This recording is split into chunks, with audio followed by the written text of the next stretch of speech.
out there. I guess I'm on the line. I'm running a little late. I just had my Haitian dinner with dog bone and catsup. It was really fast and good, and it's not bad. It's pretty tasty. I didn't realize how good that is. But it was running a little late. I was at the restaurant, and it was all that craziness that was going on. Had a little fur in my throat. But tonight is the night of the off night, because we are having a great conversation. We're going to have a great conversation tonight, and we're going to talk to Mr. Mark Sweetman, who is going to be your host for the show of Off Night. Let's talk to host Mr. Mark Sweetman. Hey. More music. Here we go.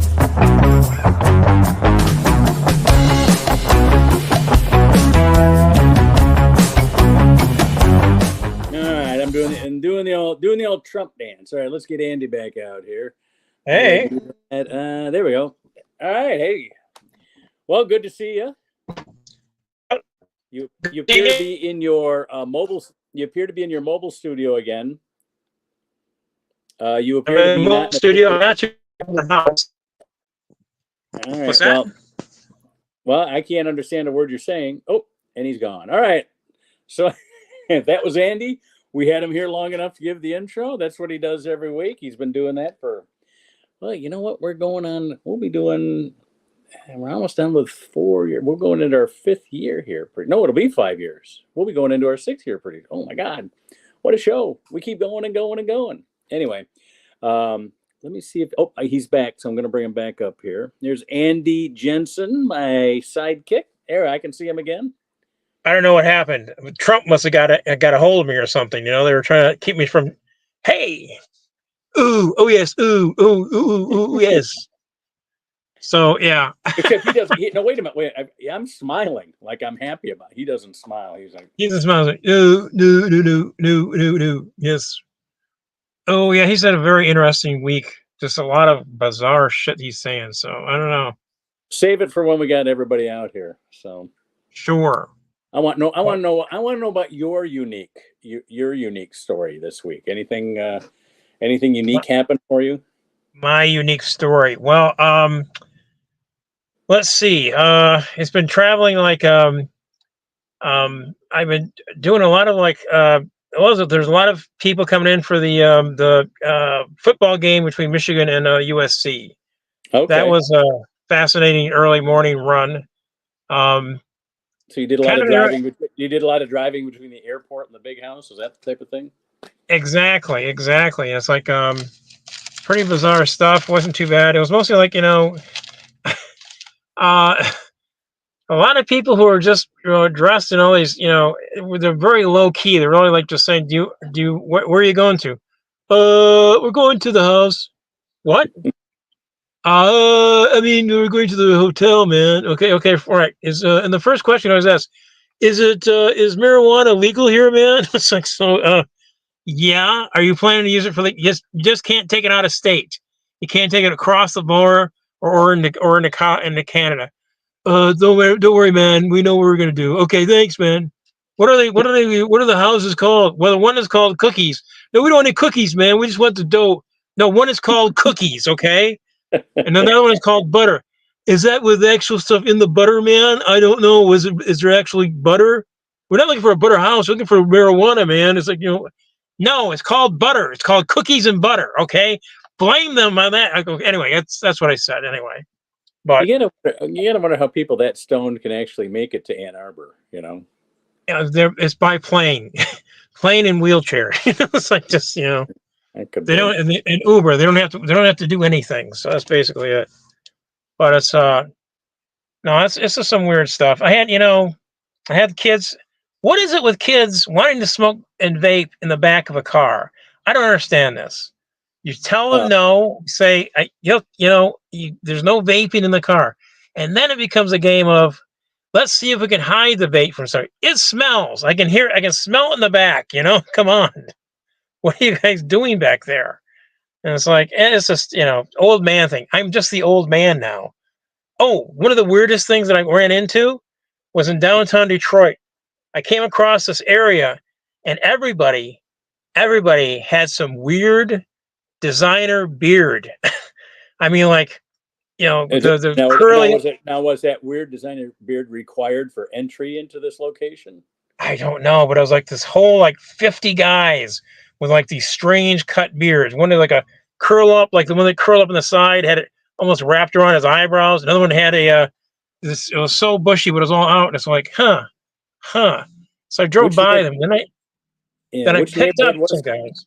Which I'll neighborhood tell was you what it is.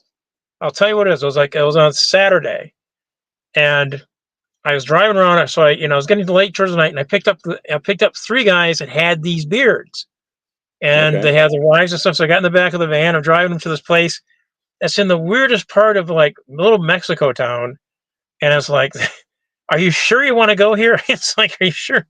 But they had this one little bar. I guess it was a steakhouse.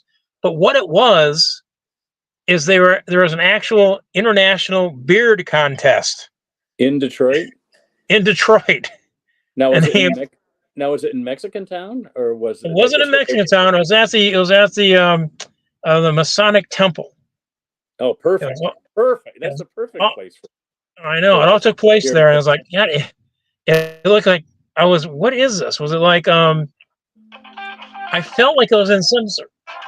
I felt like it was in some sort of steampunk sort of convention or something, because everybody has this like it looked like they're out of the 1980s or something, or not 1880s. 1880s. They all had like the vest on, and they're all like it smelled like this really bizarre stuff for their beards. But anyway, the guy left a card and was it like a magician or something? I was like, okay. The amazing he was here. Exactly. They actually knew. I said, you have a nice beard. And I said, really? Yeah. So I do Santa Claus. And the guy knew what the company was. He knew it was like Cherry Hill. I said, why, yes. He said, well, that's what I'm going to do when I retire. Okay. All right. I gotcha. Well, yeah, it's, and he tried to figure out, so can you actually make decent money off that? I said, well, I don't get my powers till November, so we'll leave it at that. Okay. My powers. All right. Well, I've got our poet waiting in the wing here. So, but come with that's what we love you for, Andy. You got these great personal stories in these situations you get into. Very unique. Yeah. You're not a world traveler. You're not a jet setter, but they seem to come to you. The jet set comes to you rather than you go to them. So we always like these stories. Yeah, it must be. He has the car. He's the power of travel. He's a traveler, He has a car. We don't have one. So, exactly. Anyway, we'll talk to him. So here's our poet for the show every week, and let's have Susan. There she is. Hi. That's Susan Sweetman. Oh, so Andy, did you go in and enter the contest? It was over by the time I got there. I mean, I took them out to this. They were going to this restaurant, and they had finished up the contest. Apparently, one of the guys. Done. Okay. Yeah. And they had different types of things. One guy had like the longest beard, another guy had like the widest, bushiest beard, and then they had the most unique style. So they had twisted out, mustaches out to here and all that type of stuff. It was like a carnival was on the street, It's like that Carnival show was out there, Yep. Just very weird, very unusual, but they're very nice fun. People. Very nice people, though. Yeah, cool. You want your poem, Mark? I sure do. Let me. I'm gonna put you on, and then Andy and I will come back, and we'll bring the other guys out after you're done. Here's Susan with our news in verse. Here's your poem of the week. Kamala Harris offered to do a second debate, but Trump said no. He claims it is too late. The Harris campaign is outspending Trump. She's got the donations, and he is a chump. Jackson 5's lead guitar is no more, I'm sad to say. On September 15, Tito Jackson passed away. Listen up, all you old athletic wannabe codgers. Ohtani broke the 50-50 barrier playing for the Dodgers. And that's your poem. All right. Thank you very much. And now Andy's. Oh, here's Andy. Andy's back. That was a nice poem. Thank you very much. Very on topic. A lot of good stuff that we can talk about this week. And let's get the other guys out here because they always like to say hi to Susan before she has to take off. So here's Sam Greenfield from New York. Hi, Susan. Hi. And from that stellar metropolis of Ypsilanti, Michigan, here he is, Jason Grant. Hey, Jason. Hi, Susan. Hi, howdy, Jason. Hey, God. Nice poem as always. Thank you. I thought the funniest thing. I'm sorry. Oh, go ahead. I thought the funniest thing that Andy said was when he said about these guys, these weed freaks, as I like to call them. When he said, "Listen, do you know where you can get all the general question? You know where you can get weed? Can you find weed? Blah blah blah." And then they said, "Well, yeah." And he goes, "Well, you don't have to tell us everything. We know what we're going to do. You know what you're going to do, but you had to ask where the weed is." Okay, you're America's hope for Russia to take over. That's what you are. And by the way, you know, Andy, when you're talking about all those beard contests, you know, you left out the most obvious beard. That's the title. I would believe that would be Lindsey Graham. There you go. Hey, I'm just out with my friend Rutherford. I meant that he's the coach of the junior high swim team and then a former gymnast. Yeah. You ought to see his backstroke. You know, folks. He'll be here all week. He'll be here all week, ladies and gentlemen. That's right. Well, it's good to see you all. I'm going to bow out. Bye, sweetie. Thanks for the poem. Bye. Bye. Mark. Yeah. Mark. Yes. Is Susan gone? Susan is gone. She's gone now. All right. I didn't want to say this to her, but I'm telling you. It's Kamala. It's not Kamala. Oh. Anna Nicole Harris. That's right. And by the way, the quote of the week is. Did I say Kamala? No, she did. Oh, she did? Oh, okay. She said Kamala. It's Kamala. Like Mamala. Yeah. But the quote of the week was, and I hate to do this to anybody who's pissed, Jason, this means you. But when Trump said, "Did you see the crowd went wild?" What? Huh? What? So he doesn't. Like, but you know what? The crowd did go wild because the crowd is in his head. No, what's that joke that Joe Bolster used to say? How bad was the audience? They wore a white shirt. Yeah. Oh my. So I did this with Mark, and I want to do it with you guys. I got it with a hint. That Jeopardy question. I needed a hint to get it, but I got it with a hint. This is the final Jeopardy question tonight. I'm telling you now, and I think Mark will back me up on this. Very difficult. Yep. You ready? All right.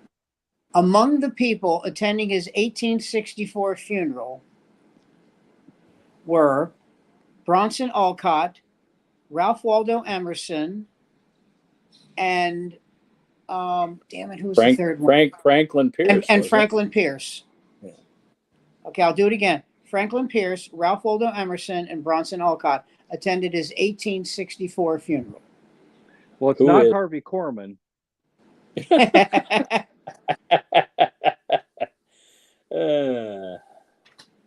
not Shecky Green. No. They would have attended. Would it be Walt Whitman? 64. That's a great guess, and no. All right. And Edgar Allan Poe died before then. Oh, okay, shit. Well, that's my two guesses. Prince Albert? No. In a can. In a can. Prince Albert in a crypt. No. Yeah. You wouldn't say that to Victoria if she were here. But she's that not. Bitch.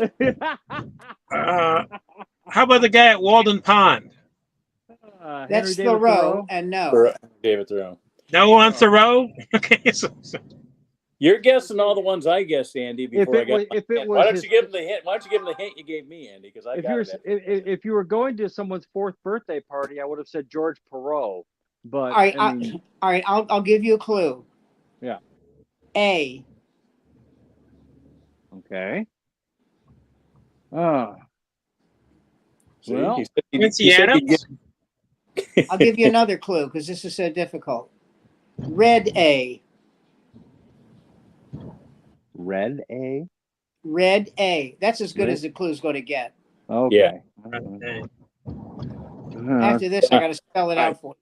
I didn't even get A. I got his.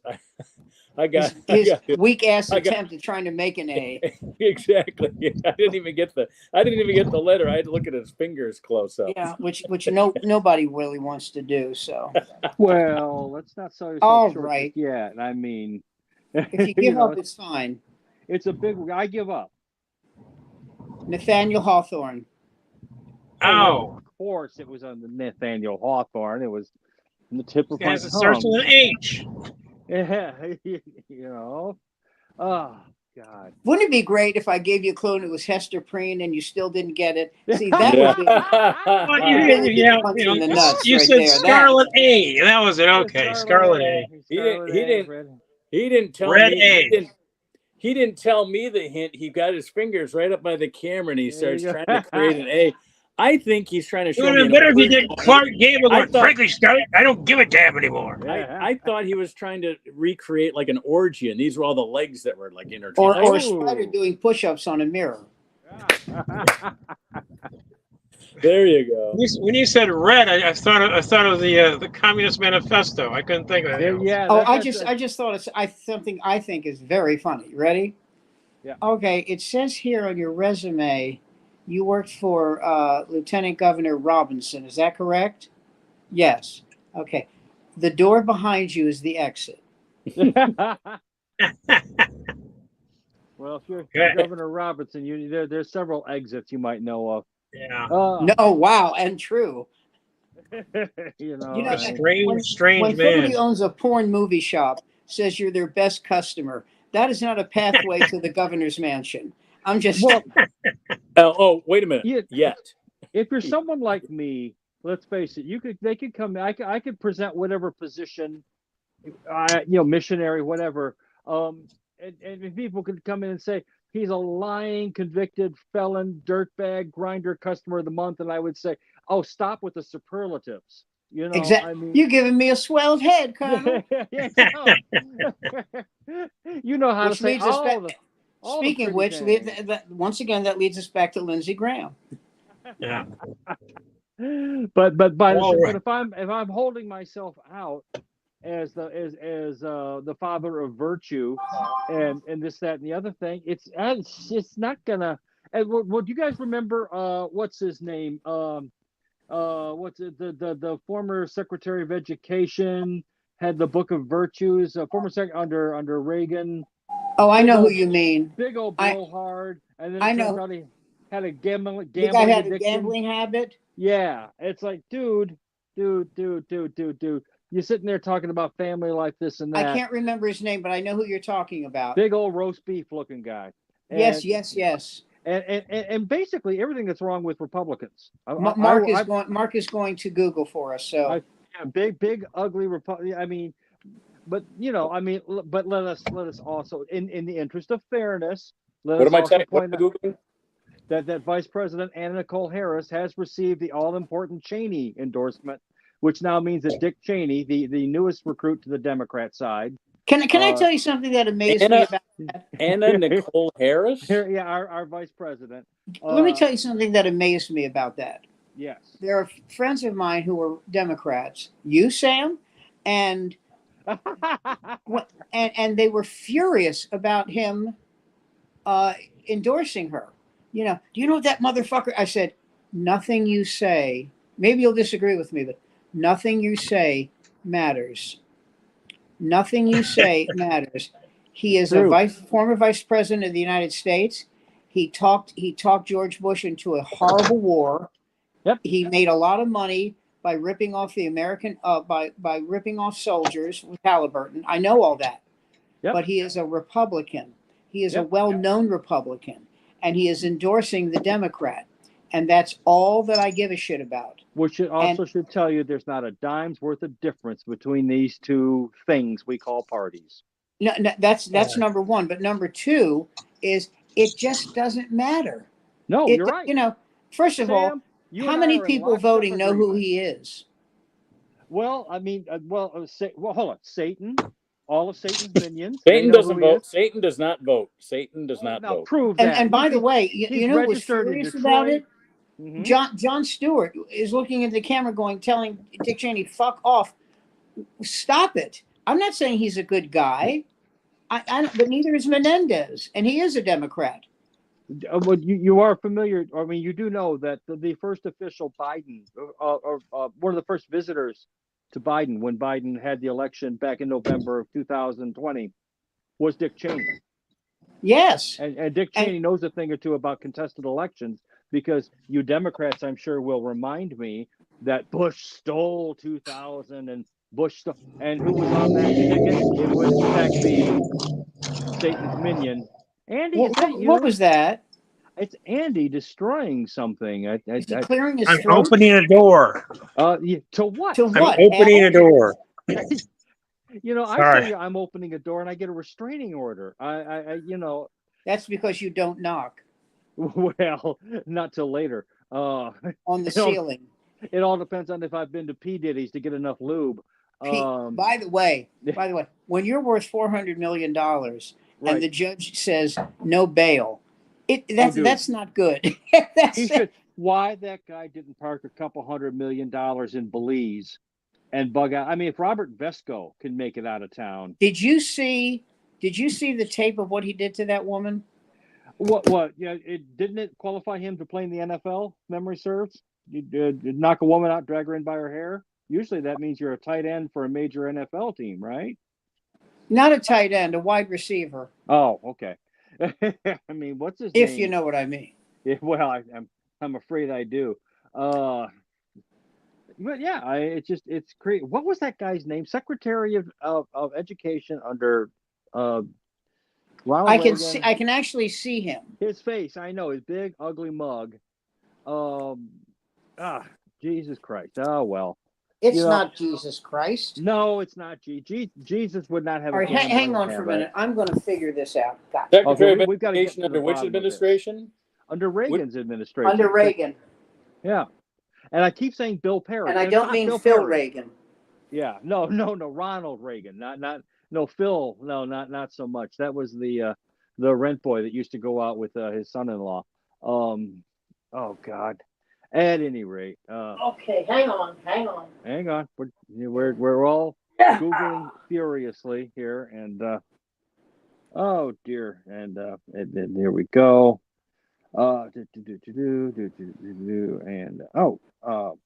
William John Bennett.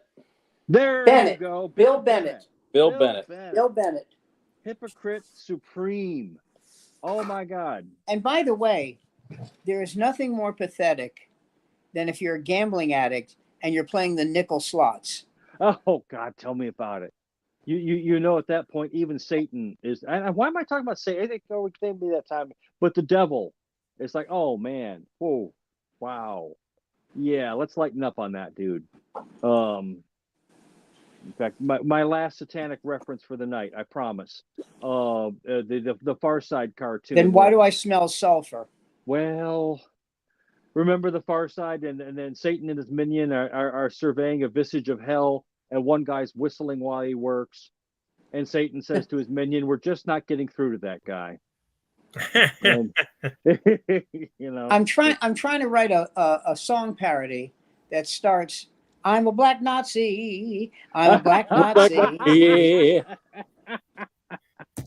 Well, how about that? Look. How about running Herschel Walker last time around? I know we're sort of like beating horses that have now decayed, and you already heard my horse joke earlier in the week, Sam. So again, I'm not trying to cover the same territory, but the reason that I so was repulsed by the idea of him being a senator has nothing to do, and I think you know this, has nothing to do with him being a Republican or being he's an an athlete. idiot. He was but beyond idiot. One, when people criticize Trump for speaking extemporaneously about nothing, Right. you got Herschel Walker going, "I miss All in the Family." Ah, I mean, that was his speech. yeah. So I guess and Trump then, figured, well, if that son of a bitch can do it, how and then about me? You've got Fetterman, who's gone from being, a living, talking vegetable to being the most intelligent senator that I am actually sending money to. Well, he did something that's amazing. He had a stroke and he recovered. Exactly. Mhm. And I mean, that's amazing. That that kind of thing doesn't happen which leads me to I no longer have COVID. Good. Thank you. Excellent. And the clot in my leg. This is interesting. I told you I was shooting up, trying to stop it, and my doctor, the sainted Dr. Frederick Rappaport, said to me, he said, "Listen, we're going to stop using that needle. We're going to give you pills instead." So I go to the pharmacy and I get the pills, and I haven't talked to him yet about this, but this kind of not disturbed me, but made me think. So you know how when you get any prescription, it tells you how many refills you get? Yeah. I'm getting 11 refills. Oh dear. So I don't know if that means they just give you a lot, or how sick am I? Well, either that or are these like really groovy and you can sell them on the street, like to Well, get a I'll tell you this. Normally, I've been trying. I can't walk too much, but I've been trying to walk from my house to the Trader Joe's, and it's right. been like a 10-minute walk, 15-minute walk, and it hurts. It hurt to the point that sometimes I had to stop. Okay. Oh. Today, I walked back up to Trader Joe's, down from Trader Joe's, didn't stop, didn't feel a lot of pain. So the pills evidently are working really well and better than the needle, which is There you go. everybody's saying, well, you must be happy about that, not having to do the needle. Didn't bother me that much. It just it didn't bother me that much. I mean, it's like what Trump says during sex. You're going to feel a little prick. Oh and, my God. That's a long way to go, Sam. Come on, long way to go. Come on. Let me tell you how long it was, okay? A shaggy dog just shit on me. That's how long. That's how long. Well, now it was. hold on. That's one of my favorite German films. Like you know what's funny? People who don't even know about German porn, they don't even know about it. Once If you say see it, you never forget it. Well, no, it can't be like unseen. It's like a parent who you really love smacking you in the face really hard, and they go, "I don't even know why I did that. I don't think I like you." That just my never mother leaves. did shit like that to us, but not yeah. Yeah, but to me, I that's told what you bothered me. she one time when I was young called me down the hall and I went running and she stuck a leg out and tripped me and I went tumbling and she lorded over me and just looked at me and said, "And you're the one that I like the most," and walked away. You know the story about Roger Ailes and his father, right? No. Roger Ailes shared a bedroom with his brother. Roger Ailes was in the top bunk, brother was in the bottom bunk. Roger Ailes' father says, "Come here, jump to me. Come on. Give me a jump." And he jumps and he doesn't catch him. Oh boy. And he falls and falls flat on his ass. And his father says, "Never trust anybody." And I'm going to tell you something. I would be making that son of a bitch poison cookies. Oh. Oh, do you think that hurt, Pop? How about breathing your last? How do you think that'll feel? What a dick. Sleeping with one eye open for the next 2 decades. How about that one? Like that was me in jail. But and let me tell you what eye it was. Folks. Sam's going to be here all week. Sodomy jokes, folks. Come on. Sodomy, you. Well, we have talked about politics. I don't like this sodomy. Okay. You vile bastard. If we're gonna go down this road, fine. I saw a few clips from the movie Doubt. Meryl Streep and Viola Davis and Seymour Philip Hoffman. I have not seen the whole movie yet, but oh my God, what blow you away acting in that movie. Jesus. Isn't it unbelievable? Oh my, Meryl Streep, I love her and I hate her all at the same time. I mean, she's God, she's so fucking good. I mean, and everything she does. yes. In every, I mean, Yes. if you think about the variety of what she does, I mean, you're talking about, Devil Wears Prada. Yes. Mm-hmm. Fine You movie. know, Where I like her more than I like the protagonist. well, you're supposed to. Oh, you mean really like her? Yes. Yeah, I mean, You know, I my like her favorite more. line in that movie, the What's line that? I love in that movie is when she says, and I said to myself, show some kindness. Hire the fat girl. and the girl's like a size 4. Yeah. I mean, I like the others where she's doing something and they've got the whole staff there and they're all just terrified of her.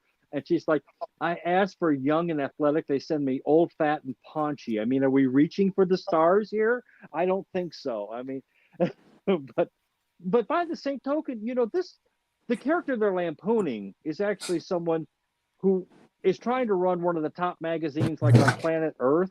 I mean, no, they're not going to be the nicest person. Well, that They was the can't great be. acting by Stanley Tucci when he said that. Oh God, yeah. You know, when he Tucci's says amazing when he movie. says, you want to be a nice person, you're in the wrong job. Yeah, exactly. But however, that scene where the scene where she says, "Oh, I'm just trying to, keep up with this stuff," and everybody looks around because she calls the fashion work stuff. Oh. And that scene alone should have won her an Oscar, Meryl Streep. Just that scene. Yep. No. I mean, even though a terrible movie, which got more praise than it deserved, Shakespeare in Love, but yet. Oh my God, I was so pissed that won over whatchamahoozy. But Dame, what's her name, who plays Elizabeth I in it, who has just that little role, but yet Judi Dench. Judi Dench. She won an Oscar. And she deserved it because she chewed up every frame of screen, every frame of film she's in. Is you know what I'm saying? You know how she's able to do that. I've been watching a lot of Faye Dunaway stuff lately, and I'm just trying to figure out what it is about Faye because she's not the prettiest woman ever. She's beautiful, but I mean, there's been other women who are just as beautiful. You know what it is, in my opinion? She's got a voice. It's her focus. Yes. You can't stop looking at her. Better. Yes, exactly. I mean, she is so present in everything she does. And, when she's in Bonnie and Clyde way back in the day, and she's like, we rob banks. I mean, what kind of a line is that? And yet here she delivers it. And here we are, 60 years later, and it's still the one takeaway line from that movie. Let me tell you a movie that I loved that no one else I know, let me repeat that, no one I know loved. Barbarella. Road to Perdition. Oh, okay, yeah. Oh. I have not seen it. I know it's one of Newman's last Paul Newman, movies. Daniel Craig, Tom Hanks, yeah, Dylan Baker, yeah. Once again, Stanley Tucci. Just unbelievable how great all of them. Well, you know what it's about, right? Isn't it about a hitman who's on the run from his employer? No, he's not on the run from his employer. Well, in a way, here's what happens. He's a hitman, and his son witnesses the hit. Yeah. Not that he committed, but another person, Daniel Craig, in fact, committed. And Daniel Craig, who is the ne'er-do-well son of mob boss Paul Newman, is worried the kid will talk. So he kills the mother of the kid, and he kills the kid. No, he kills the kid's younger brother, who wasn't even there. Yeah. So Tom Hanks says, because he's his father, the kid, he says, we have to go. We have to get out of here right now. So they pack up and they leave. And Tom Hanks robs every bank, the money that's in every Italian mobster's bankroll is in. He robs them all. Okay. So he hires a hitman, Jude Law, whose specialty is after he kills you, he photographs you and sells those photographs of the person who's dead. Yeah. Wow. And there's a scene in it where Tom Hanks and his son, but played by Tyler Hoechlin, who's a great young actor. He's like 32 now. Well, and they're having dinner at this diner, and the waitress says, "So what are you doing here?" And the kid goes, "We rob banks." And Tom Hanks gives him a look like, "The fuck?" But the kid realizes no one's going to believe him, right? So the kid says to his father, he goes, "Do I get a cut of this money we're taking?" And he says, "I don't know. How much do you want?" And keep in mind, it's a kid, and it's 1931. The kid says, $200. And Hank says, "Okay." Yeah. And the kid says, "Could I have asked for more?" He goes, "You'll never know." That's almost a nod to Paper Moon when you think about it. You know, I mean, it's Yeah. not a word for word, but I mean, it's sort of a nod to that kind of interplay. Which Except again, they were con men, and Yeah. and Tom Hanks was a I killer. know. And but the movie is the same people who produced and directed oh shit, the thing with Kevin Spacey and All the usual suspects. no. My name is American- Lester Burnham. I'm Oh, 42. American Beauty. Yes, American- same God. people, same people. In fact, when Alan Ball wrote the script, Yes, Alan Ball. That's right. Yeah. yeah, Steven Spielberg approached him and said, "I want to tell you this now before we start negotiating, and I never do this. You've written the perfect script." Now you think about Steven Spielberg, who I'm sure is generous with people, but he would never say that to another writer, because No. what he's saying to him is, Rape me. you can pretty much ask for what you want. Yeah, just bend me over, use me. Oh, more Yeah, that's sodomy right. humor. That's right. And More. and You don't even have to be gentle. You don't have to kiss. and what's his name? Oh, stop pitching. But and what's his name? Kevin Spacey. He won an Oscar for that movie. Yes. It was so goddamn good. This guy says to him, who's his efficiency expert. He works at a media company. He goes, "Listen, Lester, do you have 5 minutes?" He goes, "For you, Brad, I got 5." And so he says to him, he says, "Listen, I want you to write a statement about what you think your job is here. And then we'll make a determination about who we want to keep." And he goes, "Or who you can fire." And he goes, No, you don't understand. We're the good guys." He says, "Brad, I've been working for the media industry for 14 years. I'm 30 seconds away from opening fire." And so the guy reads out loud. I love this. The guy reads out loud Spacey's, his job description. And he goes, "My job consists mainly of tolerating the assholes for whom I work. And then once a day, retiring to the men's room where I jerk off, trying to imagine a world that is not completely hell." And when he says not completely hell, Spacey mouths the words because he's so pleased that he wrote that. Yeah. And then Brad says, "Well, I can see you have no interest in keeping your job." And he says, "Well, management wants you out by the end of the day." "All right, well, what is management going to give me for severance?" "Excuse me? You heard me. What am I getting? What are you looking for?" "A year's pay and benefits." "Well, that's not going to happen." "Oh, really? Suppose I tell management about Joe. You know Joe, who took 3 months off and used it to buy hookers? That Joe? Mm-hmm. Costing the company, I don't know, how much do you think?" And he says, "It's 100,000? still not going to happen." He goes, "Well, how about if I throw in sexual harassment?" He goes, "From who?" He goes, "From you." You. He says, Yeah. Can you prove that you didn't tell me I could keep my job if I didn't let you blow me?" And the guy says, "Man, you are one twisted fuck." He goes, "No, I'm just an average guy with nothing to lose." And I'll tell you, also was great in that was Annette Bening. Jesus. Yeah. And whoever did the set design, those houses. It shows this house she's trying to sell, and you would never buy this house. If it was the last house available on planet Earth, you wouldn't buy this house.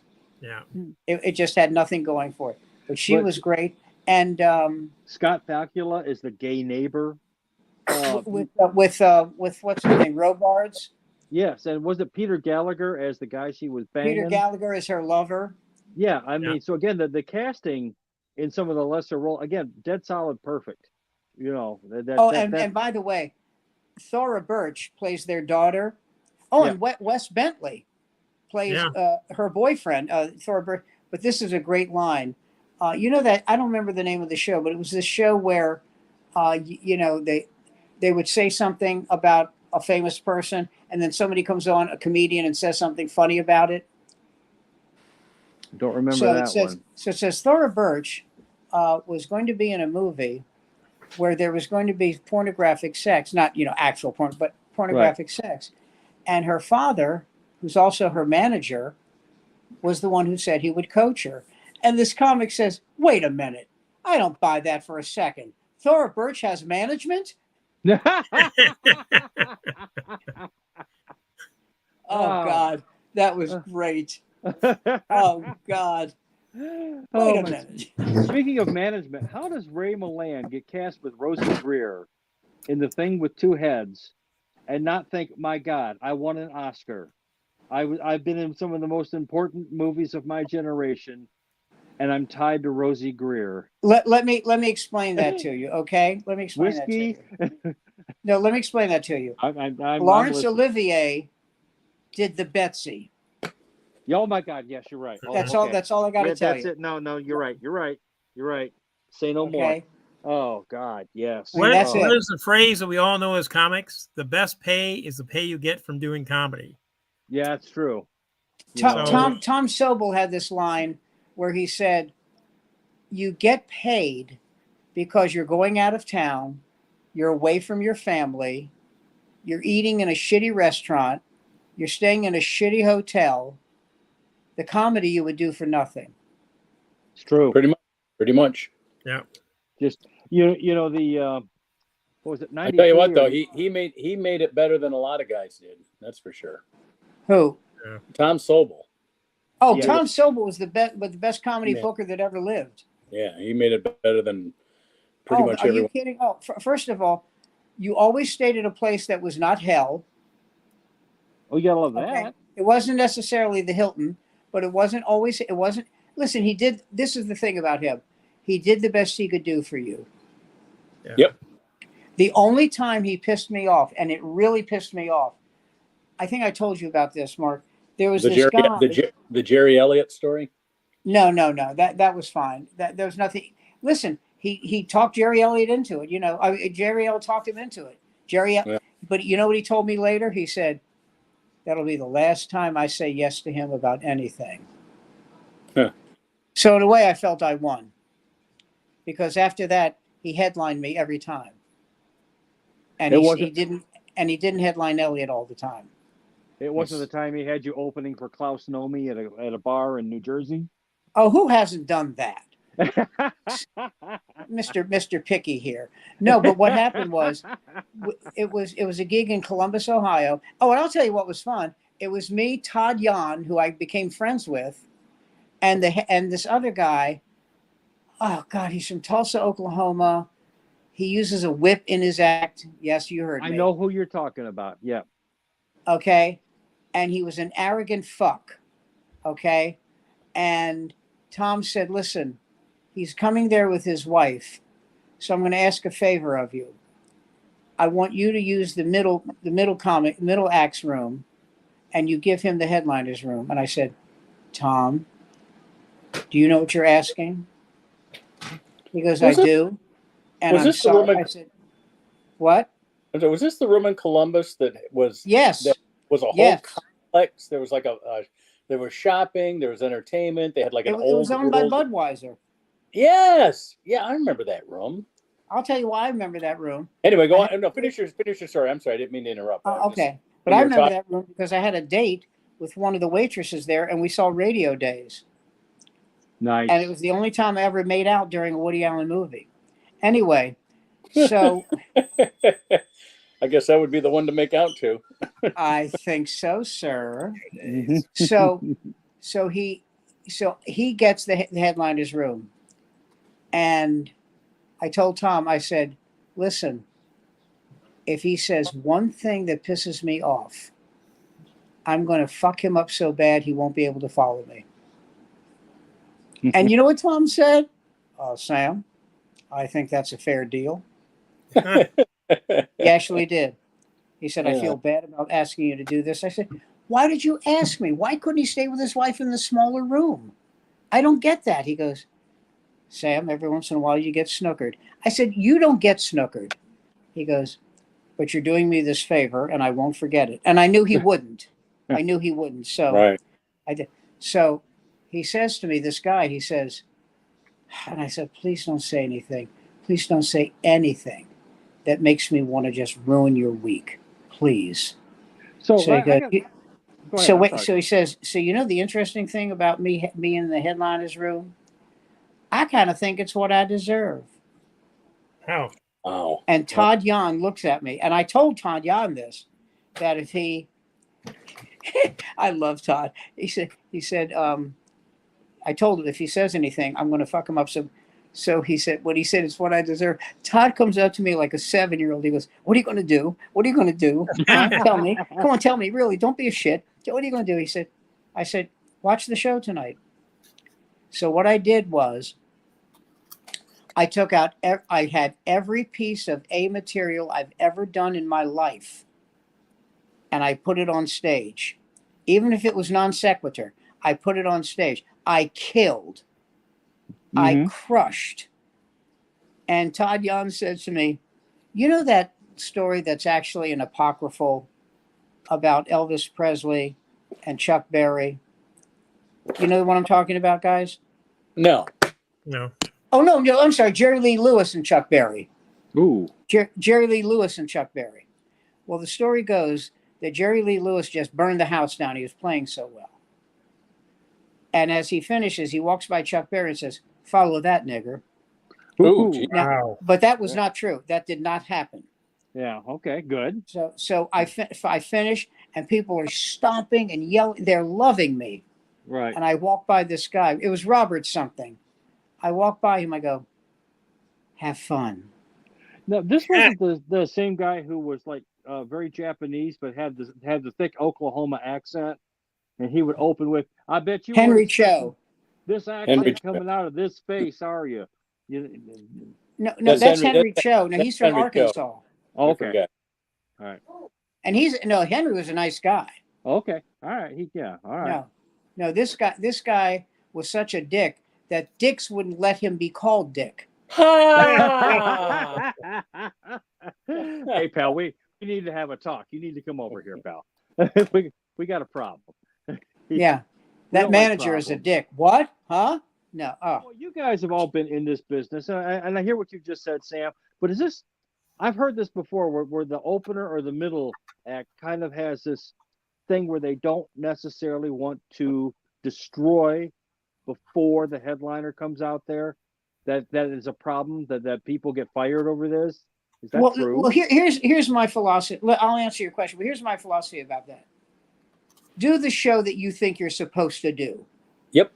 Okay. All right. That makes sense. All right. In other words, the opening act is supposed to warm the audience up. That's their Right. job. Yeah. And the middle act is supposed to set the table. And Mark, please correct me if you think I'm wrong. It's supposed to set the table for the headliner. Yep. Okay. Okay. Yeah. Not make it hard for him to come on. Right. You know, just set the table. But I wasn't in a set the table mood. And Well, I smoked him every night. And one night, and I thought he was going to cry. You know, they're going, the audience, I've never had this happen. The audience is going, Sam. And Todd Yon comes on and goes, oh, God, forgive me for what I'm about to do. Hey, you want to see a little more of Sam? And he actually brought me up for an encore. Oh boy! Nice. And so we both get off stage, you know, me and Todd. And I think Robert knew something was up because, well, we hugged. And we actually hugged. And Robert said, "Why the fuck did you do that?" And he goes, "I don't know. I think it's because my back hurts because I'm staying in the opener's room. Yeah. And Sanzak may be hurting really good because he's inspired by being in a room he's not supposed to be in. But who knows? Have a good set." Well, I mean, I've heard, when it comes to middling, I've heard Mark say for years that the middle is sort of like a really nice sort of catbird space to be in. Oh, it's a great place to but be. I mean, I've heard that from it David is Spade as well. the best. Okay. Oh no, it's the best place to be. You don't have to do 45 minutes. Right. You don't have to do 15 and with the audience cold as ice. Oh Right. no. Yep. No. Yeah. If pay was even close to equal, I would do middle every week. Okay. Oh, Ridley, Mark Ridley over at the Comedy Castle, he pays his openers and his middle is the same. And the guys who say anything to him about it say, "Oh, this guy has to open a cold show. He has to stay to the end and make all the commercial comments." Which is living hell, by the way. Exactly. Yeah. He goes, you get a warmed up crowd, get to do your 25 or 30 minutes, and then you get to go home. Okay. Because they never let the middle sell merch if the headliner has merch, so it's not even usually. Did I tell you the story about Richard Lewis in Boston? No. Richard Lewis, and I know this not to be true. He didn't lie, but he did actually lie. He told Dominic Ventry, the guy who managed Nick's Comedy Stop, which was owned by the mob, which is why comics called it the Bulletproof Lounge. True story. He said, "Now listen, I want it made very clear that the middle act, the guy who's coming on before me, cannot do anything crude or rude." And evidently, he was like this the whole week. I want this, and I should get this done, and Dominic was a very calm guy. He's gone now, but when he was alive, he was a very calm guy. And so he says, and the middle act cannot do any swearing of any kind. It's in my contract. And Dominic says, come here. And he brings Richard Lewis over to the office, and he pulls open a drawer, and there's Richard Lewis's contract. And he says to Richard Lewis, "You show me on your contract where it says the middle act can't swear, and I'll blow you." And after he swallowed, Dominic said, "Well, what did I know?" No, but he said, "Well, he just shouldn't." I said, and he goes, "That's not in the contract, is it?" So the middle was a guy named Joe Yannetti, very nice guy, and he didn't work clean, but he wasn't filthy, and he saw that Dominic was looking pissed off, which Dominic, that's not him. So he says, "What's the matter, Dom?" And he tells him. He goes, "So he lied to you about that?" And he goes, "Yeah." He goes, "Oh, really? Well." And he did not the dirtiest act ever, because Captain Rowdy was still alive. Well, but he dirtied it up. But he killed. Yeah. He killed. But, without going into great detail, what Richard Lewis didn't understand was that this was Boston. And as a rule, the audience didn't have time for a Jewish comic from New York complaining about his love life. Hey, what is the real? Again, you guys were all you guys have been there. What was the real difference between the New York audience and the Boston audience way back in the day? Because everyone talked about the Boston clubs, that's where everything came out of. But yet you'd go to New York, you'd go to LA, everywhere else. Boston. This is my feeling, and I lived in Boston for a while as a comic. The Boston audiences were tougher. They were tougher, but they were. I know this is going to sound strange, like a real dichotomy. They were tougher, but they were also more tolerant.